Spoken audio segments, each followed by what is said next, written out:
Greetings! Coming up on the McVews. Have you seen this woman? Carsdale's Mental Institute seeks missing patient. Toff loses his shit despite it all going his way. And conclusive proof that Tories in Scotland don't have a Scooby.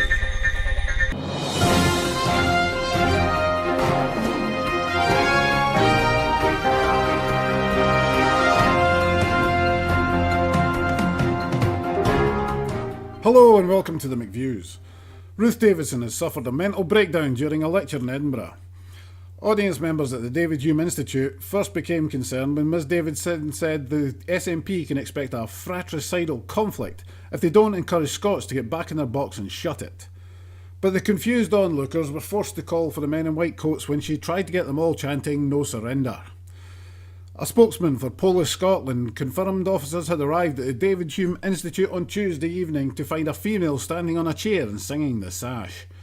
A Tory spokesthing issued a statement later saying that Ms Davidson was suffering from an extreme form of PTBD, post-traumatic Brexit disorder, which can erupt unexpectedly when a person badly wants Brexit but is terrified of the consequences.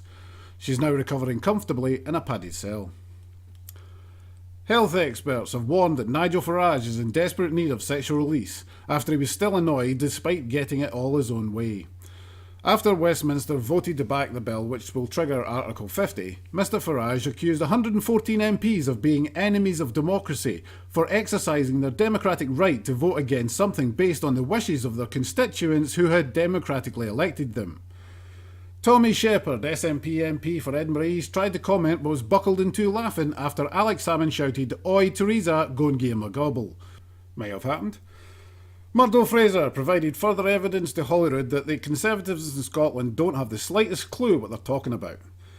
During the Holyrood budget debate, he referenced the 80s John Hughes classic Ferris Bueller's Day Off. He takes a look at the 1986 John Hughes classic Ferris Bueller's Day Off, where a young Matthew Broderick sits in a class of bored teenagers listening to Ben Steen's economics teacher trying to explain to them the principles of the Laffer curve. Pure pish. Ivan McKee for the SNP later said Murdo's clearly nae clue about the Laffer curve or the 80s John Hughes classic Ferris Bueller's Day Off. The clue is in the name, Turdo. He took the day off. He took the day off and went on a crime spree. He missed that class, so just like you, knows nothing of an unproven theory of economics. Get it up ye. The only reason the Tories are attacking the budget is to give right-wing print media a big bag of bollocks front page that says SNP bad. Scotland is the highest tax part of the UK is a soundbite and no even true. Even if it was, at least Scotland isn't the one spending our taxes on blowing the fuck out of the Middle East or on an instrument of death that probably doesn't even work right. The Scottish Government is not passing on a tax cut worth about £8 a week that would have only benefited some 370,000 people. People who are already grossing over £3 grand a month. We've got 1 in 4 children living in poverty. If any of those top earners are unhappy about missing out on enough money to buy a bottle of wine once a week, then they can go right ahead and vote for Ruth Davidson. Most would have been voting Tory already. As for the rest of us, we'll keep voting for a First Minister who agrees that it should be bairns, not bombs.